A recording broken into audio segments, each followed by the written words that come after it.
Friends, ನಮಸ್ಕಾರ ಎಲ್ಲರಿಗೂ. Welcome back to the channel. ನೀವು ನೋಡ್ತಾ ಇದ್ದೀರಾ Anu's world Kannada channel. So ಇದು ಬಂದು ನಮ್ಮ ಟ್ರಿಪ್ನ ಡೇ 1 ಅಂತ ಹೇಳ್ಬೋದು. ಸೊ ಈ ಮೊದಲನೇ ದಿನ ಏನೆಲ್ಲ ಆಯಿತು, ಎಲ್ಲಿ ಹೋಗಿದ್ವಿ, ಟ್ರಿಪ್ ಹೆಂಗಾಯಿತು ಅನ್ನೋದನ್ನು ಈ ವ್ಲಾಗಲ್ಲಿ ಕಂಪ್ಲೀಟಾಗಿ ಶೇರ್ ಮಾಡಿದ್ದೀನಿ. ಸೊ ಇನ್ನು ನಾವು ಟ್ರಿಪ್ನ ಮಂಗಳೂರಿಂದ ಶುರು ಮಾಡಿದ್ವಿ. ಮಂಗಳೂರಿಂದ ಕೇರಳ, ವಯನಾಡ್, ಊಟಿ ಇಷ್ಟು ಕವರ್ ಮಾಡ್ಕೊಂಬಂದಿದ್ದೀವಿ. ಸೊ ಎಲ್ಲಾದ್ರದ್ದು ವಿಡಿಯೋ ನಾನು 1 by 1 ಶೇರ್ ಮಾಡ್ತಾ ಹೋಗ್ತೀನಿ. ಸೊ ನೀವು ಕೂಡ ಸಪೋರ್ಟ್ ಮಾಡಿ ಅಂತ ಕೇಳ್ತಾ ಇವತ್ತಿನ ವ್ಲಾಗ್ನ ಸ್ಟಾರ್ಟ್ ಮಾಡ್ತಾಯಿದ್ದೀನಿ. ಸೊ ನಾವು ಇದು ಅನ್ಪ್ಲ್ಯಾನ್ ಟ್ರಿಪ್, ಅಂದರೆ ಟ್ರಿಪ್ ಹೋಗ್ತೀವಿ, ಕೇರಳ ಟ್ರಿಪ್ಪೇ ಹೋಗಬೇಕು ಅನ್ನೋದು ಗೊತ್ತಿತ್ತು. ಬಟ್ ಯಾವತ್ತು ಹೋಗ್ತೀವಿ ಅನ್ನೋದು ಫಿಕ್ಸ್ ಆಗಿರಲಿಲ್ಲ. ಹೋಗೋದು ಒಂದಿನ ಇದೆ ಅನ್ನೋಂಗೆ 1-2 days ಬ್ಯಾಕ್ ನಾವು ಡಿಸೈಡ್ ಮಾಡಿದ್ವಿ.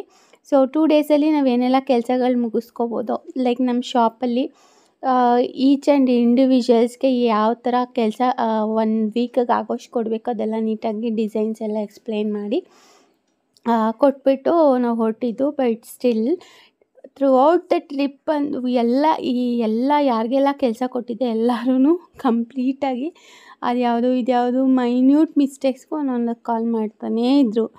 ಟ್ರಿಪ್ ಅಂತೂ ನನಗೆ ಒಂಥರ ಮಿಕ್ಸೆಡ್ ಫೀಲಿಂಗ್ಸ್ ಅಂತಲೇ ಹೇಳ್ಬೋದು. ಸೊ ಹಿಂಗೆ ನಾವು ನೆಲಮಂಗಲದಿಂದ ಟ್ರಿಪ್ ಸ್ಟಾರ್ಟ್ ಮಾಡಿದ್ವಿ. ಸೊ ನೆಲಮಂಗಲ ಮೇಲೆ ನಾವು ಫಸ್ಟ್ ಡೆಸ್ಟಿನೇಷನ್ ಬಂದು ಕೊರಗಜ್ಜ ಟೆಂಪಲ್ ಅಂತ ಅಂದ್ಕೊಂಡಿದ್ವಿ. ಕೊರಗಜ್ಜ ಟೆಂಪಲ್ಗೆ ಹೋಗಬೇಕು ಅನ್ನೋದು ಒಂದು 3-4 ವರ್ಷಗಳ ಕನಸು.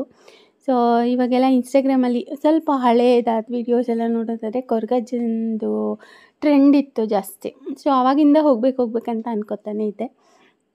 ಫೈನಲಿ ನಾವು ಅಲ್ಲಿಗೆ ಹೋಗಿ ಒಂಥರ ಮನಸ್ಸಿಗೆ ನೆಮ್ಮದಿ, ಸಮಾಧಾನ, ಚೆನ್ನಾಗಿತ್ತು ಫೀಲಿಂಗು. ಏನೋ ಒಂದು ಪಾಸಿಟಿವ್ ವೈಬ್ಸ್ ಅಂತಲೇ ಹೇಳ್ಬೋದು.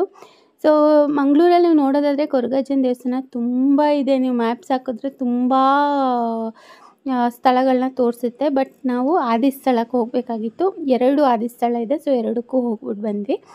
ಒಂದು ಕಡೆ ವಿಡಿಯೋ ರೆಸ್ಟ್ರಿಕ್ಷನ್ಸ್ ಇತ್ತು, ಬಟ್ ಇಲ್ಲೂ ಇತ್ತು. ನಾನು ಏನಂತ ಚಿಕ್ಕ ಕ್ಲಿಪ್ಪಿಂಗ್ಸ್ ತೊಗೊಂಡೆ ಅಷ್ಟೇ. ಸೊ ನಾವು ಮಂಗಳೂರು ರೀಚ್ ಆಗಿ ಕೊರಗಜ್ಜ ದೇವಸ್ಥಾನ ತಲುಪಿ ದರ್ಶನ ಪೂಜೆ ಎಲ್ಲ ಮುಗಿಸ್ಕೊಳ್ಳೋದು ಒಂದು 5-5:30 ಆಗಿತ್ತು.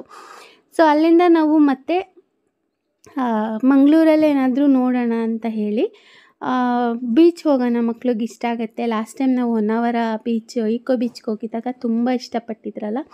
ಸೊ ಈ ಸರಿನೂ ಬೀಚಿಗೆ ಕರ್ಕೊಂಡು ಹೋಗೋಣ, ಹೆಂಗೂ ಸಮ್ಮರ್ ಇದೆ, ಅದರಲ್ಲೂ ಮಂಗಳೂರು ಸೆಕೆ ಕೇಳಬೇಕಾ ಅಪ್ಪ, ಎಷ್ಟು ಸೆಕೆ ಅಂದರೆ ಏನು ಇರೋಕ್ಕಾಗಲ್ಲ ಹಾಗೆ ವಿತೌಟ್ ಫ್ಯಾನ್, ಆ ಥರ ಸೆಕೆಯಲ್ಲಿ. ಸೊ ಅದಕ್ಕೆ ಬೀಚ್ಗೆ ಹೋಗೋಣ ಅಂತ, ಅದು ಸಂಜೆ ಟೈಮ್ ಇದ್ದರೆ ಚೆನ್ನಾಗಿರುತ್ತೆ ಅಂತ ಡಿಸೈಡ್ ಆಗಿ ಬೀಚ್ ಕಡೆ ಹೊರಟ್ವಿ. ನಾವಿದ್ದಿದ್ದ ಲೊಕೇಶನಿಂದ ತಣ್ಣೀರು ಬಾವಿ ಬೀಚು ಜೊತೆಗೆ ಪಣಂಬೂರು ಬೀಚ್ ಎರಡೂ ಒಂದು 30 minutes ಜರ್ನಿ ಇತ್ತು. ಸೊ ಅದಕ್ಕೆ ನಾವು ಪಣಂಬೂರು ಬೀಚ್ಗೆ ಹೋಗೋಣ ಅಂತ ಡಿಸೈಡ್ ಮಾಡಿ ನಾವು ಟೆಂಪಲಿಂದ ಡೈರೆಕ್ಟು ಬೀಚ್ ಹತ್ರ ಹೋದ್ವಿ. ಸೊ ನಾವು ಯಾವುದೇ ಟ್ರಿಪ್ಗೆ ಹೋದ್ರೂ ನಮ್ಮ ಪ್ರೈವಸಿ ಬಗ್ಗೆ ನೋಡಲ್ಲ, ಫ್ಯಾಮಿಲಿ ಹ್ಯಾಪಿನೆಸ್ ಬಗ್ಗೆ ನೋಡ್ತೀವಿ. ಸೊ ನಾವು ಅತ್ತೆ ಮಾವನೂ ಜೊತೆಲೇ ಕರ್ಕೊಂಡು ಹೋಗ್ತೀವಿ. ಸೊ ನಾವು ಕರ್ಕೊಂಡು ಹೋಗಿಲ್ಲ ಅಂತಂದರೆ ಅವರೆಲ್ಲೂ ಹೋಗಲ್ಲ. ಯೂಶ್ವಲಿ ನಮ್ಮ ಮಾವ ಹೋಗ್ತಿರ್ತಾರೆ ಎಲ್ಲೆಲ್ಲಿ ಟ್ರಿಪ್ಸು, ಅವಾಗವಾಗ ಎಲ್ಲ ದೇವಸ್ಥಾನಗಳೆಲ್ಲ ವಿಸಿಟ್ ಮಾಡ್ತಾಯಿರ್ತಾರೆ. ಬಟ್ ಸ್ಟಿಲ್ ನಮ್ಮ ಅತ್ತೆ ಮನೆಯಲ್ಲೇ ಇರ್ತಾರೆ ಪಾಪ. ಒಂದು ಸರಿ ಮಾವನ ಜೊತೆ ಅವರು ಏನಾದರೂ ಗ್ರೂಪ್ ಟ್ರಿಪ್ ಹೋದಾಗ ಹೋಗ್ತಾರೆ. ಬಟ್ ಅದರ್ ದ್ಯಾನ್ ದಟ್ ಮಕ್ಕಳು ಜೊತೆ ಒಂದಷ್ಟು ಟೈಮ್ ಎಂಜಾಯ್ ಮಾಡಬೇಕಲ್ವ, ಅವರು ಸ್ವಲ್ಪ ಮೆಮೊರೀಸ್ ಇರಬೇಕಲ್ವ. ಸೊ ಅದಕ್ಕೋಸ್ಕರ ಜೊತೆಲಿ ಕರ್ಕೊಂಡು ಹೋಗ್ತೀನಿ. ಸೊ ಈ ಒಂದು ಟಾಪಿಕ್ ಹೇಳುವಾಗ ನನಗೆ ಒಂದು ಹಳೆಯ ವ್ಲಾಗಲ್ಲಿ ಬಂದಿದ್ದೊಂದು ಕಮೆಂಟ್ ನೆನಪಾಯಿತು. ಸೊ ಅದಕ್ಕೆ ಆನ್ಸರ್ ಮಾಡಬೇಕು ಅಂತ ಅನಿಸ್ತಾಯಿದೆ. ಬಿಕಾಸ್ ಅವ್ರು ಏನಂತ ಹಾಕಿರಂದರೆ ಅತ್ತೆ ಮಾವಂಗೆ ಬಕೆಟ್ ಚೆನ್ನಾಗಿ ಹಿಡಿತ್ಯಾ ಅಂತ. ಈಗಿನ ಕಾಲದಲ್ಲಿ ಅತ್ತೆ ಮಾವನ ನೋಡ್ಕೊಳ್ಳಲ್ಲ, ಅತ್ತೆ ಸಪ್ರೇಟ್ ಮಾಡಿಬಿಟ್ರು, ಬೇರೆ ಮನೆ ಮಾಡಿಬಿಟ್ರು ಅನ್ನೋ ಒಂದು ಕಾನ್ಸೆಪ್ಟ್ಸೇ ಜಾಸ್ತಿ ಇದೆ. ಸೊ ಹಂಗಿರುವಾಗ ಚೆನ್ನಾಗಿ ನೋಡಿಕೊಂಡ್ರೆ ನಿಮ್ಗೇನು ಪ್ರಾಬ್ಲಮ್ಮು ಅಂತ ಅನಿಸುತ್ತೆ. ಸೊ ನಾನೇನು ಹೇಳೋಕ್ಕೆ ಇಷ್ಟಪಡ್ತೀನಿ ಅಂದರೆ ಬಕೆಟ್ ಹಿಡಿದು ನಾನು ಅಡ್ವಾಂಟೇಜ್ ಯಾರ ಹತ್ರನೂ ತಗೋತಾ ಇಲ್ಲ, ಓಕೆನಾ. ಸೊ ನಾವು ಅಂದರೆ ನಮ್ಮ ಅತ್ತೆ ಮಾವಂಗೆ ಈ ವಯಸ್ಸಲ್ಲಿ ಕೆಲವೊಂದಷ್ಟು ಸೇವಿಂಗ್ಸ್ ಇರಲೇಬೇಕು. ಯಾಕಂದರೆ ಅವ್ರಿಗೆ ಅಂತಲ್ಲ, ಯಾರಿಗೆ ವಯಸ್ಸಾಗಿರೋರಿಗೆ ಸೇವಿಂಗ್ಸ್ ಇರಲೇಬೇಕು. ನಾವಾದರೂ ಅಷ್ಟೇ, ಯಾರಾದರೂ ಅಷ್ಟೇ. ಸೊ ಆ ಸೇವಿಂಗ್ಸ್ನ ನಾವು ಯಾವುದೇ ರೀತಿ ಒಂದು ಸಿಂಗಲ್ ರುಪಿನೂ ಯೂಸ್ ಮಾಡಿಕೊಳ್ಳದೆ ನಾವು ಕಷ್ಟಪಟ್ಟಿರೋ ಅಮೌಂಟಲ್ಲಿ ಅವರು ನಮಗೆ, ನಾವು ಚಿಕ್ಕವರಿದ್ದಾಗ ಅಥವಾ ನಾನು ಮದುವೆಯಾಗಿ ಬಂದಾಗ ನಮ್ಮ ಮನೆಯವ್ರು ಚಿಕ್ಕವರಿದ್ದಾಗ ಏನು ಕೊಟ್ಟಿದ್ರು ಅದನ್ನು ರಿಟರ್ನ್ ಕೊಡ್ತಾಯಿದ್ದೀವಿ. ಹಾಗೆ ಇರೋದರಲ್ಲಿ ಖುಷಿಯಾಗಿಡೋದಕ್ಕೆ ಪ್ರಯತ್ನ ಪಡ್ತಾಯಿದ್ದೀವಿ. ಸೊ ಎಲ್ಲಾದರೂ ಹೊರಗಡೆ ಕರ್ಕೊಂಡು ಹೋಗೋದು, ಮೆಮೊರೀಸ್ ಕ್ರಿಯೇಟ್ ಮಾಡ್ಕೊಳ್ಳೋದು, ಚೆನ್ನಾಗಿದ್ದಾಗ ಚೆನ್ನಾಗಿರೋದು, ಇದೆಲ್ಲ ನಿಮಗೆ ಬಕೆಟ್ ಹಿಡಿಯೋದು ಅಂತ ಅನಿಸಿದ್ರೆ, ಹಿಡಿತಾ ಇದ್ದೀನಿ ಅಂತ ನಿಮ್ಗೆ ಅನಿಸಿದ್ರೆ ಹಿಡಿತೀನಿ. ನಮ್ಮ ಅತ್ತೆ ಮಾವಂಗೆ ನಾನು ಹಿಡಿಯೋದಿಲ್ಲರೆ ಇನ್ಯಾರು ಹಿಡಿತಾರೆ? ನಿಮಗೂ ಸಾಧ್ಯ ಆದರೆ ಹಿಡೀರಿ, ಇಲ್ಲಾಂದರೆ ಹೆಂಗಿದ್ರೋ ಹಂಗಿರಿ ಅಷ್ಟೇ. ಸೊ ಅದನ್ನು ಬಿಟ್ಬಿಟ್ಟು ಸುಮ್ಮನೆ ಬಂದು ಮನೇಲಿ ಏನು ಕೆಲಸ ಇಲ್ಲ ಅಂತ ಅದು ಇದು ಕಮೆಂಟ್ ಹಾಕೋದು, ಅದೇನೋ ಹೇಳ್ತಾರಲ್ಲ, ಅದೇಂತ್ರಲ್ಲೋ ಕಲ್ಲು ಹುಡ್ಕೋದು, ಮಜ್ಜಿಗೆಯಲ್ಲಿ ಕಲ್ಲು ಹುಡ್ಕೋದು. ಸೊ ಇದೆಲ್ಲ ಮಾಡೋಕ್ಕೆ ಹೋಗಬೇಡಿ. ಇಷ್ಟ ಆಯಿತಾ ನೋಡಿ, ಇಷ್ಟ ಇಲ್ವಾ ಅನ್ಸಬ್ಸ್ಕ್ರೈಬ್ ಮಾಡಿ, ಇಲ್ಲ ಚಾನಲ್ನ ಹೈಡ್ ಮಾಡ್ಕೊಳ್ಳಿ. ಸೊ ಅದೆಲ್ಲ ಬೇಕಾದಷ್ಟು ಆಪ್ಷನ್ ಇದೆ. ಅದೆಲ್ಲ ಬಿಟ್ಬಿಟ್ಟು ಏನೋ ಒಂದು ಕುಂಕುಮ ಆಡಬೇಕು ಆಡ್ತೀರಾ. ನಾನು ಚೆನ್ನಾಗೇ ಇದ್ದೀನಿ ನಮ್ಮ ಮನೇಲಿ. ಈಗ ನನ್ನ ಕೆಲಸಗಳಿಗೆ ನಾನು ಹೊರಗಡೆ ಹೋಗಿ ನಾನು ಏನೋ ಮಾಡ್ತಿದ್ದೀನಿ ಅಂದರೆ ಅದಕ್ಕೆ ಸಪೋರ್ಟ್ ಮಾಡ್ತಾ ಇರೋದೇ ನಮ್ಮ ಅತ್ತೆ ಮಾವ, ನನ್ನ ಮಕ್ಳನ್ನ ನೋಡ್ಕೋತಾ ಇರೋದೇ ಅವರು. ಸೊ ಅವ್ರಿಗೆ ನಾವು ಚೆನ್ನಾಗೇ ಇರಬೇಕಲ್ವ. ಸೊ ಅದನ್ನು ನೀವು ನೆಗೆಟಿವ್ ಆಗಿ ನೋಡಿದ್ರೆ ನೆಗೆಟಿವ್ ಆಗೇ ಕಾಣುತ್ತೆ, ಪಾಸಿಟಿವ್ ಆಗಿ ನೋಡಿದ್ರೆ ಪಾಸಿಟಿವ್ ಆಗಿ ಕಾಣುತ್ತೆ. ಹೌದು, ನಮ್ಮ ಅತ್ತೆ ಮಾವನ ನಾವು ನೋಡ್ಕೋತಾ ಇದ್ದೀವಿ, ಇನ್ನು ಮುಂದೆನೂ ನೋಡ್ಕೋತೀವಿ. ನಾನು ಬದುಕಿರೋವರೆಗೂ ನೋಡ್ಕೋತೀನಿ ಅಷ್ಟೇ. ಎಸ್, ಫೈನಲಿ ಬೀಚ್ ಹತ್ರ ಬಂದ್ವಿ. ಅಲ್ಲೊಂದು ಸ್ವಲ್ಪ ಸ್ನ್ಯಾಕ್ಸ್ ಎಲ್ಲ ತಿಂದ್ಕೊಂಡು ಆಮೇಲೆ ಎನರ್ಜಿ ತೊಗೊಂಡು ಬೀಚ್ ಹತ್ರ ಬಂದಿದ್ದೀವಿ. ಫೈನಲಿ ಸುಬ್ಬುಗೆ ಬೀಚ್ ನೋಡಿ ತುಂಬ ಎಕ್ಸೈಟ್ಮೆಂಟು. ಸೊ ಲಾಸ್ಟ್ ಟೈಮು ನಾವು ಹೊನ್ನಾವರಕ್ಕೆ ಹೋಗಿದ್ದಾಗ ಚಿಕ್ಕ ಮಗು, ಬಟ್ ಈ ಸರಿ ಮೆಚ್ಯೂರ್ಡ್ ಸ್ವಲ್ಪ, ಅದಕ್ಕೆ ಕಂಪೇರ್ ಮಾಡಿದ್ರೆ. ಸೊ ನೀರು ಮನೆ ಹತ್ರನೇ ತುಂಬ ನೀರಲ್ಲಿ ಆಟ ಆಡ್ತಾನೆ, ಯಾವಾಗಲೂ ಟ್ಯಾಪ್ ಹತ್ರನೇ ಇರ್ತಾನೆ. ಜೊತೆಗೆ ಒಂದು ಮೋಟರ್ ಆನ್ ಮಾಡೋದು ಕಲ್ತ್ಕೊಂಡಿದ್ದಾನೆ. ಆನ್ ಮಾಡಿ ಕಾರ್ ತೊಳಿತೀನಿ ಅಂತ ಪೈಪ್ ತಗೊಂಡು ಆಟ ಆಡ್ತಾಯಿರ್ತಾನೆ. ಅಷ್ಟು ನೀರ ಮೇಲೆ ಆಸೆ ಜಾಸ್ತಿ. ಮಕ್ಕಳೇ ಅಂದರೆ ಅಷ್ಟೇ ಅಲ್ವಾ, ಎಲ್ಲ ಮಕ್ಕಳು ಹಂಗೇನೆ. ಸೊ ಇವನಿಗೆ ಬೀಚಲ್ಲಿ ನೋಡಿದ ತಕ್ಷಣ ಖುಷಿಯಾಗೋಯ್ತು. ಸೊ ಆಮೇಲೆ ಯಶು ಏನಂದರೆ ಕ್ರೌಡ್ ಇರೋ ಕಡೆ ಬೇಡ, ಲಾಸ್ಟಿಗೆ ಹೋಗೋಣ ಅಂತ ಹೇಳ್ಬಿಟ್ಟು ಲಾಸ್ಟಿಗೆ ಕರ್ಕೊಬಂದ. ಬಟ್ ಇಲ್ಲಿ ಈವ್ನಿಂಗ್ ಆಗಿರೋದ್ರಿಂದ ವೇವ್ಸ್ ತುಂಬ ಜಾಸ್ತಿ ಬರ್ತಾಯಿತ್ತು, ತೆಗ್ದು ಹೊಡಿತಾಯಿತ್ತು, ಅಷ್ಟು ವೇವ್ಸ್ ಇತ್ತು ಅಲ್ಲಿ ನೋಡ್ಬೋದು. ಈವ್ನಿಂಗ್ ಟೈಮ್ ಆಗಿತ್ತು, ಒಂಥರ ಪೀಸ್ಫುಲ್ಲಾಗಿತ್ತು ಅಂತಲೇ ಹೇಳ್ಬೋದು. ನಮ್ಮ ಮಾವ ಅತ್ತೆನೂ ಅಷ್ಟೇ ಮಕ್ಕಳು ಜೊತೆ ಮಕ್ಕಳಾಗಿ ಆಟ ಆಡಿದ್ರು, ನೋಡೋಕ್ಕೆ ಚೆನ್ನಾಗಿ ಅನಿಸ್ತು. ಮೆಮೊರಿ ಸೇವ್ ಮಾಡ್ದಂಗೆ ಆಯಿತು. ನಮ್ಮ ಮಾವ ಸುಬ್ಬುನ ಆಟ ಆಡಿಸ್ತೀನಿ ಅಂದ್ಬಿಟ್ಟು ಕೈ ಹಿಡ್ಕೊಂಡು ಕರ್ಕೊಂಡೋಗ್ಬಿಟ್ಟು ಲಾಸ್ಟಲ್ಲಿ ವೇವ್ ಬ್ಯಾಕ್ ಟು ಬ್ಯಾಕ್ ಬಂದು ಸುಬ್ಬುನ ಬಿಟ್ಟೇ ಬಿಟ್ಟರು. ಅವ್ನು ಚೆನ್ನಾಗಿ ಉಪ್ಪು ನೀರು ಕುಡ್ಕೊಂಡ. ಕಂಪ್ಲೀಟ್ ಅಲ್ಲಿ ಆಟ ಆಡಿದ್ರಲ್ಲಿ ಸುಬ್ಬುನೇ ಜಾಸ್ತಿ ನೀರು ಕುಡ್ದಿರೋದು. ಸೊ ಅವನಿಗೆ ಹೋಗಬೇಡ ಅಂತ ಹೇಳಿದ್ರೆ ಕೇಳೋಷ್ಟಿಲ್ಲ. ಸೊ ನೋಡಿ, ಇವಾಗ ನಮ್ಮ ಮಾವ ಬಿಟ್ಬಿಡ್ತಾರೆ, ಅವನು ಹಿಂದೆನೇ ಬ್ಯಾಕ್ ಟು ಬ್ಯಾಕ್ ವೇವ್ಸ್ ಬಂದ್ಬಿಡ್ತು. ಪಾಪ ಮಗುನ ಜಾಸ್ತಿ ನೀರು ಕುಡ್ಕೊತು. ಸೊ ಇದೊಂದು ಇನ್ಸಿಡೆಂಟ್. ಇನ್ನು ನಮ್ಮ ಅತ್ತೆ ಜೊತೆ ಹೋದಾಗ ಸುಬ್ಬು ನಮ್ಮ ಅತ್ತೆ ಇಬ್ಬರೂ ತೇಳ್ಕೊಂಡು ಆಚೆ ಬಂದುಬಿಟ್ರು. ಆ ಥರ ಅದೊಂದು ರೆಕಾರ್ಡ್ ಆಗಿಲ್ಲ ನೋಡಿ. ಇವನು ಅಷ್ಟು ನೀರು ಕುಡಿದ್ರೂ ಮತ್ತೆ ಅಲ್ಲಿಗೆ ಹೋಗಬೇಕು ಅಂತ. ಆಮೇಲೆ ನೀರು ಕುಡಿದ್ಮೇಲೆ ಬೇಜಾರಾಗೋಯಿತು, ಮತ್ತು ರಿಟರ್ನ್ ಬಂದು ಸ್ವಲ್ಪ ರೆಸ್ಟ್ ಮಾಡಿ ಬಟ್ಟೆಲ್ಲ ಬಿಚ್ಚಿ ಮತ್ತೆ ಹೋಗಿ ಆಟ ಆಡ್ದ. ಆ ಥರ ಮಕ್ಕಳು ಖುಷಿ ನೋಡೋದೇ ಒಂಥರ ಚೆಂದ. ಅವ್ರಿಗೂ ಅಷ್ಟೇ. ನಾನಂತೂ ಶಾಪಲ್ಲಿ ಇರೋದೇ ಜಾಸ್ತಿ ಮನೇಲಿ ಇರೋದಕ್ಕಿಂತ. ಸೊ ಟೈಮ್ ಕೊಡೋಕ್ಕಾಗ್ತಾ ಇರಲಿಲ್ಲ. ಸೊ ಅದಕ್ಕೆ ಮಕ್ಕಳನ್ನೆಲ್ಲಾದರೂ ಕರ್ಕೊಂಡು ಹೋಗಬೇಕು. ಸ್ಪೆಷಲಿ ಯಶುಗೆ ಸಮ್ಮರ್ ಹಾಲಿಡೇಸ್ ಇದೆ, ಅವನು ಎಲ್ಲೂ ಕರ್ಕೊಂಡು ಹೋಗಿರಲಿಲ್ಲ ಅಲ್ಲ. ಸೊ ಎಲ್ಲಾದರೂ ಹೋಗಬೇಕು ಅಂತ ಹೇಳಿ ಕರ್ಕೊಂಡೋಗಿದ್ದು. ಚೆನ್ನಾಗಿತ್ತು ಓವರಾಲ್ ಎಕ್ಸ್ಪೀರಿಯೆನ್ಸ್. ನಮ್ಮ ಅತ್ತೆ ಮಾವ ಇಷ್ಟು ಎಂಜಾಯ್ ಮಾಡ್ತಾರೆ ಅನ್ನೋದು ನಾವು ಕೂಡ ಯೋಚನೆ ಮಾಡಿರಲಿಲ್ಲ. ಸೊ ಅಷ್ಟು ಚೆನ್ನಾಗಿತ್ತು. ಇದು ಡೇ 1 ಅಂತ ಹೇಳ್ಬೋದು. ಸೊ ಡೇ 1ಅಲ್ಲಿ ನಾವು ಕವರ್ ಮಾಡಿದ್ದು ಬಂದು ಮಂಗಳೂರು ಕೊರಗಜ್ಜ ಟೆಂಪಲ್ಲು, ಹಾಗೆಯೇ ಪಣಂಬೂರು ಬೀಚು, ಜೊತೆಗೆ ಪಬ್ಬಾಸ್ ಮಂಗಳೂರು. ನೆಕ್ಸ್ಟು ಅಲ್ಲೇ ಒಂದು ಲಾಡ್ಜಲ್ಲಿ ಸ್ಟೇ ಆಗಿದ್ವಿ. ಸೊ ಅಷ್ಟು. ನೆಕ್ಸ್ಟ್ ಡೇ ಅಂದರೆ ನಾವು ಇಲ್ಲಿಂದ ಮಂಗಳೂರಿಗೆ ಹೋಗೋದೇ ಆಲ್ಮೋಸ್ಟ್ 4:30 ಆಗೋಗ್ಬಿಟ್ಟಿತ್ತು.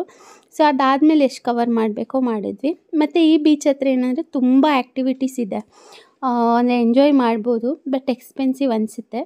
ಇನ್ನೊಂದೇನು ಹೇಳ್ಬೇಕಂದ್ರೆ, ನಾವು ಹೊನ್ನಾವರಕ್ಕೆ ಈಕೋ ಬೀಚ್ಗೆ ಹೋಗಿದ್ವಲ್ಲ, ಅಲ್ಲಿ ಮೇಂಟೆನೆನ್ಸ್ ಆಗಲಿ ಹೈಜೀನ್ ಆಗಲಿ ತುಂಬ ಚೆನ್ನಾಗಿತ್ತು. ಬಟ್ ಇಲ್ಲಿ ತುಂಬಾ ವರ್ಸ್ಟ್ ಆಗಿತ್ತು ಅಂತಲೇ ಹೇಳ್ಬೋದು.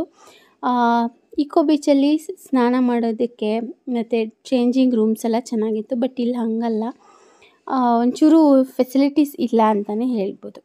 ಸೊ ನೆಕ್ಸ್ಟು ನಾವು ಅಲ್ಲಿಂದ ಹೊರಟ್ವಿ. ಬೆಂಗಳೂರಿಗೆ ಕಂಪೇರ್ ಮಾಡಿದ್ರೆ ಮಂಗಳೂರಲ್ಲೇ ಜಾಸ್ತಿ ಟ್ರಾಫಿಕ್ ಅಂತ ಹೇಳ್ಬೋದು. So heavy traffic.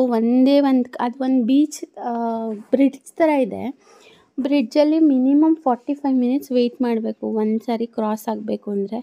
ಸೊ ನಮ್ಮ ದುರದೃಷ್ಟನೇನು ಒಂದು ಕಡೆ ಒಂದು 3 ಸರಿ ಒಂದೇ ಕಡೆ ಸ್ಟಕ್ ಆಗಿಬಿಟ್ಟಿದ್ವಿ. ಹೋಗ್ತಾ ಬರ್ತಾ 3 ಕಡೆ ಸ್ಟಕ್ ಆಗಿಬಿಟ್ಟಿದ್ವಿ. ಅಲ್ಲೇ ಟೈಮ್ ವೇಸ್ಟ್ ಆಗೋಯಿತು. ಸೊ ಫೈನಲಿ ಒಂದು 8:30 ಅಷ್ಟರಲ್ಲಿ ನಾವು ಗೂಗಲ್ ಅಲ್ಲಿ ಸರ್ಚ್ ಮಾಡಿ ಯಾವುದಾದ್ರೂ ಒಂದು ಒಳ್ಳೆ ಸ್ಟೇಗೆ ಹುಡುಕ್ತಾ ಇದ್ವಿ. ಸೊ ಈ ಲಾಡ್ಜ್ AK ಲಾಡ್ಜ್ ಅಂತ ಸಿಕ್ತು. ಸೊ ಅಲ್ಲಿ ರೂಮ್ಸ್ ಎಲ್ಲ ನೋಡಿದ್ವಿ. ಓಕೆ, ಸ್ಯಾಟಿಸ್ಫೈಡ್ ಅನಿಸ್ತು.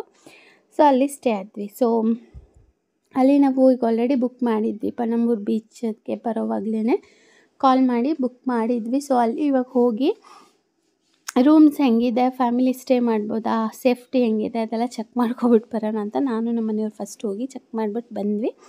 ಸೊ ಓಕೆ ಆಯಿತು.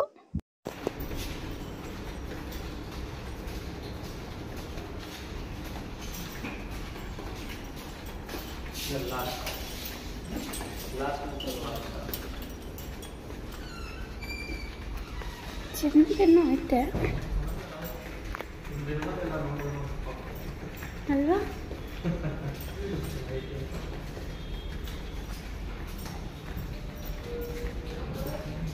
ಸೇಫ್ಟಿ ಇದೆಯಾ?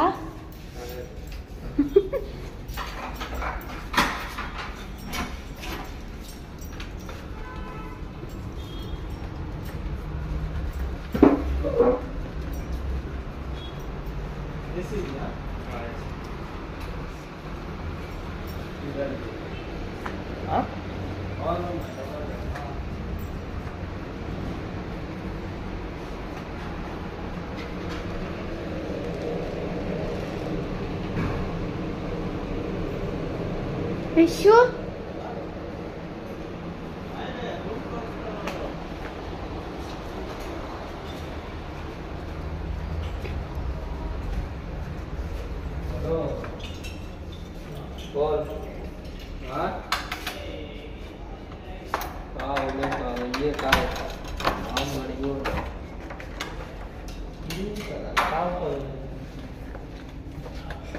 Cigarette smell.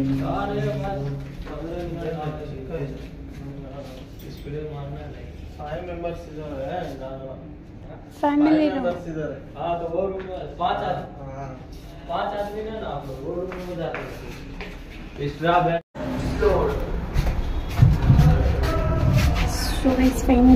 ಫೈನಲ್ ಆಯಿತು ಅಂತ ಅಲ್ಕೊಡೋದು. ಇವಾಗ ಮತ್ತೆ ಊಟ ಮಾಡಬೇಕು. ಊಟ ಕರೆಕ್ಟಾಗಿ ಸಿಕ್ಕಿಲ್ಲ ಇನ್ನು. ಸ್ಟ್ರೀಟ್ ಪೂರ್ತಿ ಎಲ್ಲ ಫುಡ್ ಅಂತೆ, ಫುಡ್ ಸ್ಟ್ರೀಟ್ ಇದೆ ಅಂತ ಅಷ್ಟು ದೂರ ಹೋಗ್ಬೇಕಂತೆ. ನನಗೆ ಭಯ ಆಯ್ತಾ ಇಲ್ಲಿ ಟ್ರಾಫಿಕ್ ಜಾಸ್ತಿ, ಅದಕ್ಕೆ ಒಂದು ಸ್ವಲ್ಪ ಟ್ರಾಫಿಕ್ ಬೆಂಗಳೂರಿಗಿನ್ನ ಜಾಸ್ತಿ ಇದೆ. ಸೊ ಮಕ್ಕಳು ನಮ್ಮ ಅತ್ತೆ ಮಾವ ಜೊತೆ ಕೆಳಗಡೆ ಇದ್ದರು. ಫೈನಲಿ ರೂಮೆಲ್ಲ ಓಕೆ ಆದಮೇಲೆ ಅವರನ್ನು ಕರ್ಕೊಂಡು ಒಂದು ಕಾಂಪ್ಲೆಕ್ಸ್ ಥರ ಇದೆ ಇದು, ಅದ್ರ ಮೇಲ್ಗಡೆ ರೂಮ್ಸ್ ಇರೋದು. ಸೊ ಅಲ್ಲಿಗೆ ಲಿಫ್ಟಲ್ಲಿ ಹೋಗ್ತಾ ಇದ್ದೀವಿ. ಸೊ ಇಲ್ಲಿಗೆ ನಮ್ಮ Day 1 ವ್ಲಾಗ್ ಮುಗೀತು. Day 2 ವ್ಲಾಗ್ನ ಕಂಟಿನ್ಯೂಷನ್ Day 2 ಬರುತ್ತೆ, ನೋಡ್ತಾ ಇರಿ. And thank you so much for watching. Thank you, ನಮಸ್ಕಾರ.